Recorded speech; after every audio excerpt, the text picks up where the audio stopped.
Welcome everybody to this lecture about reflective practice, and I've started the lecture today with a quote from Salinger, 1991. Good teachers are made, not born, and the making of a teacher is a complex process. Reflection is a crucial part of that process, and it can't be expected to develop without training, modelling, and structured experience. So that's what we're about today. We're going to learn how to engage in reflective practice so that you can continually improve your practice as a teacher. Teaching is one of those careers where you never reach the pinnacle of being perfect. You're always refining what you do, and a key part of that refinement practice is to engage in reflection. So that's the point here on this slide. No matter how well we teach, there is always room for improvement. One way to ensure that you're continuing to improve is to learn from your day-to-day experiences at school and to adopt a reflective approach to your teaching. So what you're trying to do is avoid the scenario that you can see in that cartoon there. The teacher being killed by a paper aeroplane attack from the class because they're so bored. And you've taught the same lesson the same way year in, year out for the last 20 years, and the students are finally taking revenge on you. So a quick survey. So I'd like you to have a think about whether you've taught a lesson before, many of you will have, or whether you've kept a diary or journal or blog that you've used for regular reflection at home or at work before. Many of you will have done these things, and therefore you'll have some preconceptions about what reflective practice is.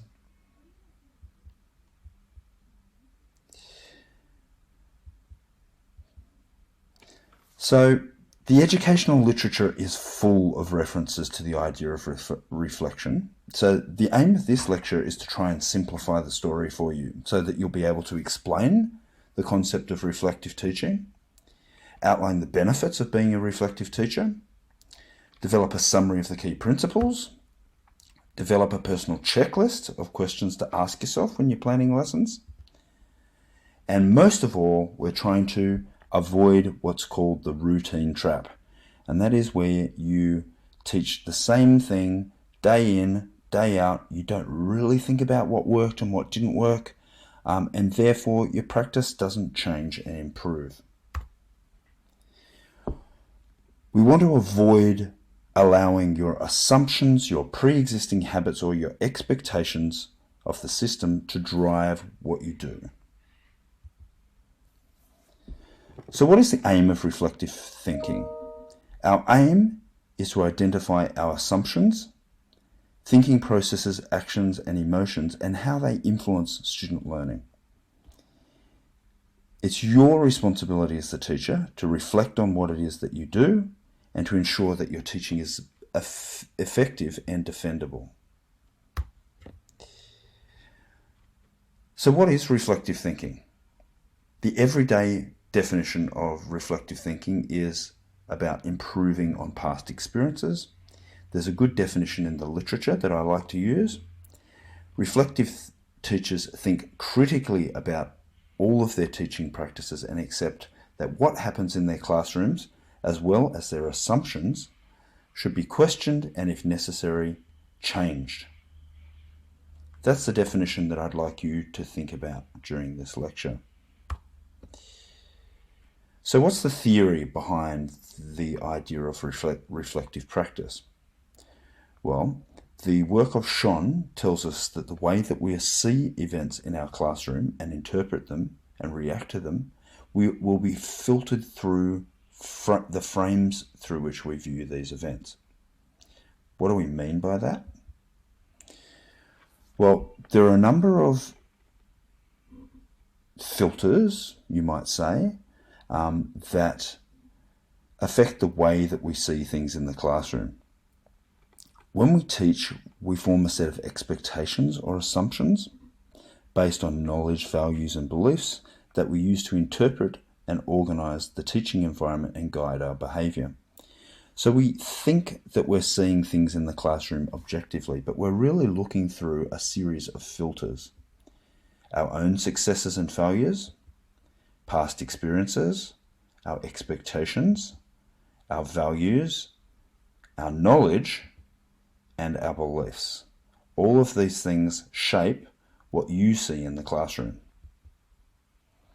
So some teachers are only able to frame what they see through a limited set of possibilities for action because they're only really using their own view and their own perspective on what's happening in class. Because the novice teacher often lacks a level of experience and confidence, they tend to resort to their own personal view of what has taken place in their lesson. This limits their possibilities for future action. So what I want to talk about today is how that we can reframe classroom experiences using a range of perspectives. And these are the perspectives of the research, the perspective of students, and others who might be able to view the lesson. In your micro-teaching lesson, you're going to have the perspective of yourself in your own reflection. You'll be able to look at the video of your lesson and you'll have the feedback from your peers. You'll also have the perspective of the research to think about. So what we're trying to do here is reframe our views of our experiences. This involves looking at situations, problems, and issues in the classroom from multiple perspectives, not just our own viewpoint. We can also use the theory and the professional standards to frame the way that we look at our lesson. So if you haven't already looked at the AITSL professional standards and the AITSL reflection on practice tool, I suggest that you do that before you respond to the assignment question, and that you also look at the New South Wales Quality Teaching Framework because it gives you some ideas about some of the things that you might want to reflect on and what best practice looks like. You need to ask yourself, what does the research suggest about effective classroom practice in this area? And how does this compare with the events in my classroom? How could I adjust my teaching in the future as a result of what I've learned here? So you need to collect evidence of your achievement against the standards. You need to think about what is the best way to represent your achievement in a particular area. How can I use technology to assist me to gather evidence about my progress against the standards, to collaborate with others to collect evidence, and to interpret and reflect on evidence? You'll all be completing, as a part of your degrees, a teacher performance assessment where you need to collect evidence about students' performance and progress over time. So you need to think about these three questions. You also need to get really good at spotting the assumptions that drive the way that you teach. And we make assumptions in three broad areas. You'll make assumptions about yourself, about students, and about the learning environment. Assumptions about yourself might include your knowledge of the subject, your knowledge of teaching practices, what your personal experiences, and your ability to use resources. You also will make assumptions about the students, their ability, their prior learning, their life experiences, preferred learning styles, etc. And then finally, we all make assumptions about the learning environment. Will there be a whiteboard? Will the whiteboard work? Will there be whiteboard markers available? Will the classroom be of a temperature that will enable all of the students to be comfortable and to learn effectively? You need to get really good at spotting what assumptions you've made and questioning whether these assumptions are reasonable. Some of these factors are within your control, so you need to anticipate what these factors are and to control for them. So some of the things to watch out for: don't assume that all students have the same background knowledge as the teacher did in this cartoon here. And I'll pause for a second so that you can read it.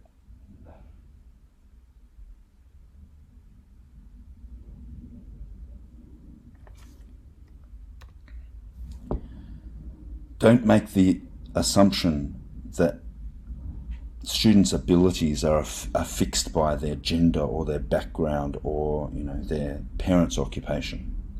And here's another example of a cartoon that sort of represents this.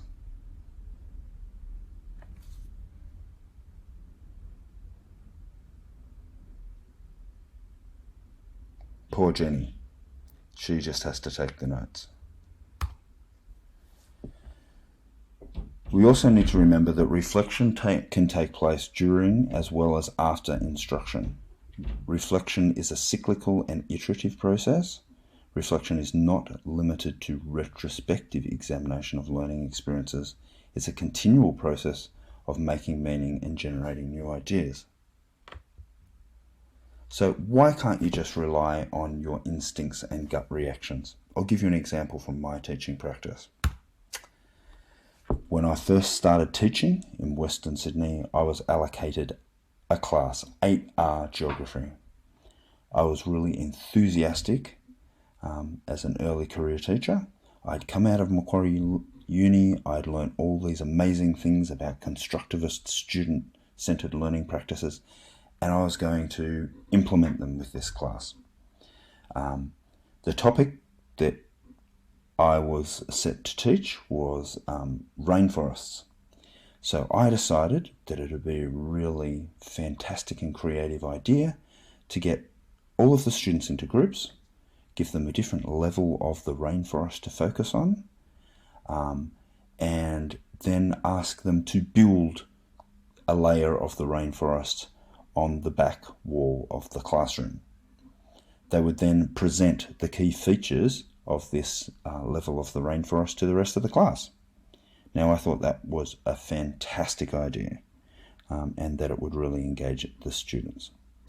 The reality was, however, the students really didn't find it very engaging. I had Year 8 students climbing out the windows of the second floor of the social science department. I had complaints from other teachers that were in the neighbouring classes, and my head teacher was not very impressed. So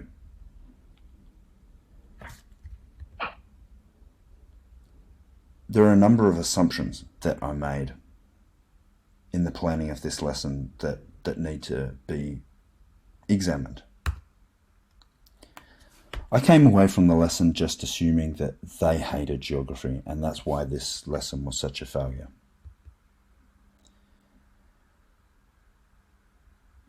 I assumed that they had the prior learning to be able to learn the content, that they would be motivated, that they had the preferred learning styles, that my expectations were appropriate for this group, that the resources were available for them to complete the task, and that they had the ability to complete the task. Now, none of these things were true. The students had already learnt about rainforests in primary school, and therefore they really lacked the motivation to undertake the activity that I'd set for them. They really hated building things because that's all their primary school teacher had ever done with them, and all that they'd ever engaged in Year 7. And my expectations were way too low for these students. They'd already learnt about rainforests before, so they needed a much more advanced lesson that targeted more sophisticated understandings of how rainforests worked. The students didn't have the available resources to build their section of the rainforest, and because they lacked motivation, they didn't really go and seek out these resources. And clearly, their level of ability was much higher than the level that I pitched the lesson at. So you can see why spotting the assumptions underlying the lesson design is so important.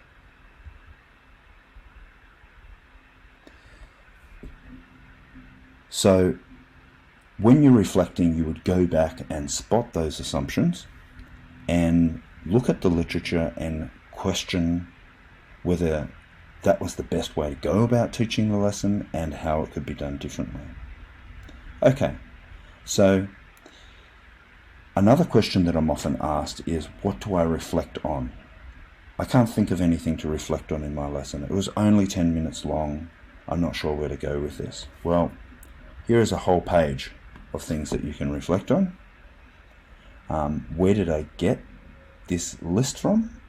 Well, the list comes straight out of the AITSL professional standards and the lectures that you've already been through in this unit, and it is also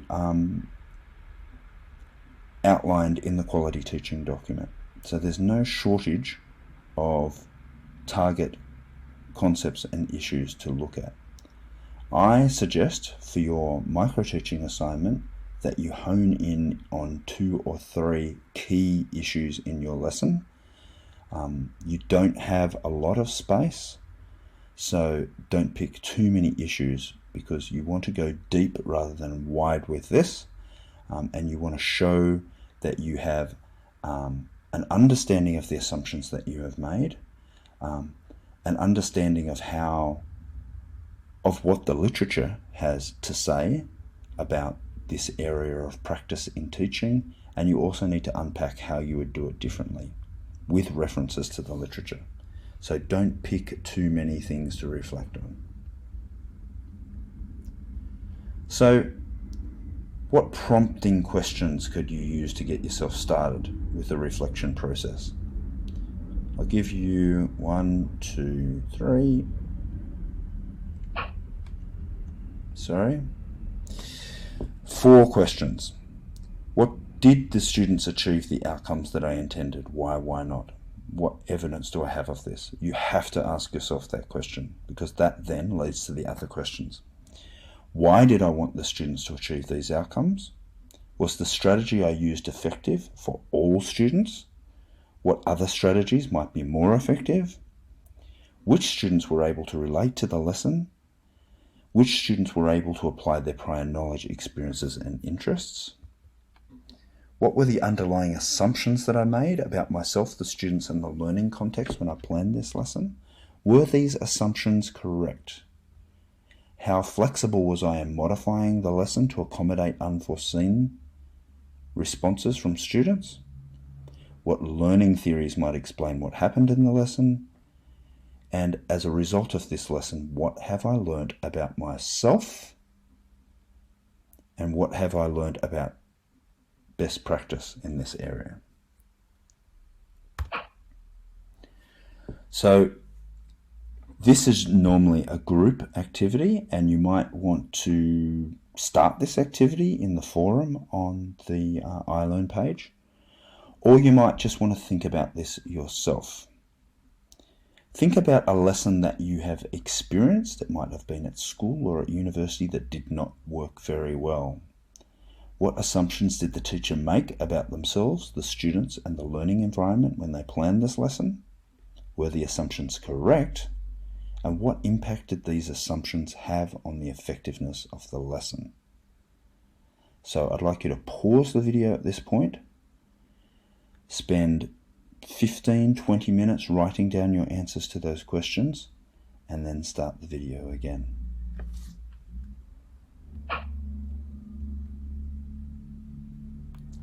Okay, so I have a warning for you at this point, and this warning particularly relates to how you write your assignment. And the warning is that reflection is not the same as description, rationalization, and justification. It's more than just writing down facts about the events that took place in your lesson. And there's a good quote here that makes this point very clearly. Dogged adherence to and justification of your approach is often adopted because alternative ways of seeing the problem have not been considered. Don't fall into that trap. To engage in critical reflection, you need to move beyond the acquisition of new knowledge and understanding into a space where you are questioning your assumptions, values, and perspectives.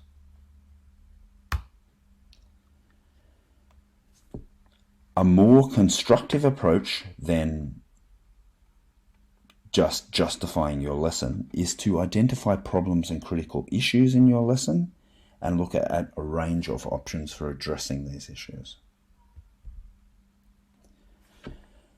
There are also different levels of reflection that you can engage in, and the reading for this week takes you through all of the theories about reflection and provides you with a model that you can use to ensure that you're engaging in deep reflection. To do well in this assignment, you have to engage in deep reflection, not just surface reflection. And this diagram here shows you the difference between the levels of reflection, from purely descriptive at the bottom to descriptive with a little bit of evaluation attached, to low level of reflection, where you make a judgment and justify it, to a high level of reflection, which explains possible causes and imagines future actions. So at this point, I'd like you to pause the video, go and read the journal article that has been specified for this week, the one about reflective practice, and then come back to the presentation, because you will gain a lot more from the lecture if you do that. So I'm now assuming that you have read the journal article for this week. You can now have a go at working out which level of reflection these initial teacher education students' responses fit into. So here's a quote from an assignment. The lesson went for 75 minutes, and the first 30 minutes was a combination of some direct instruction and student activities. Where does this fit within the levels of reflection model? Is it a high level of reflection, low level of reflection? Is it descriptive with evaluation, or is it purely descriptive? Have a think about it. This student is definitely describing events in a lesson, but are they making a judgment? Write your answer down, then pause the video.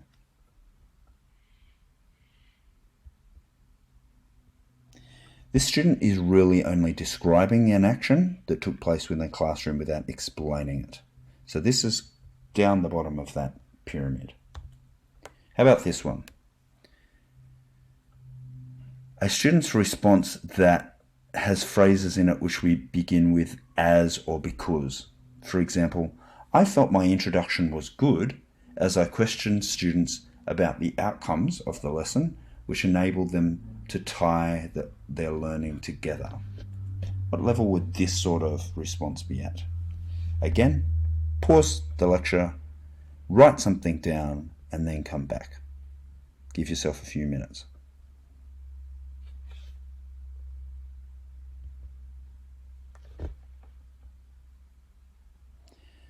This is an example of a student who has described an action and evaluated, but hasn't really got to the top of the pyramid.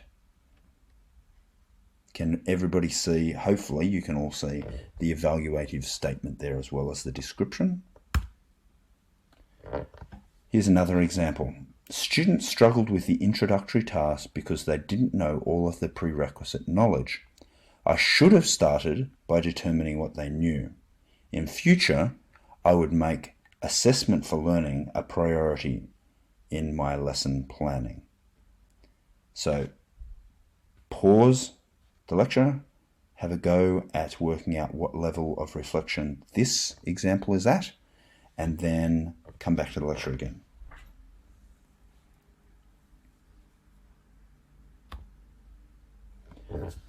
So the assessment point here is that the student has described an action, they've evaluated it, with reference to the principles of quality teaching, and they've included a suggestion for future instruction.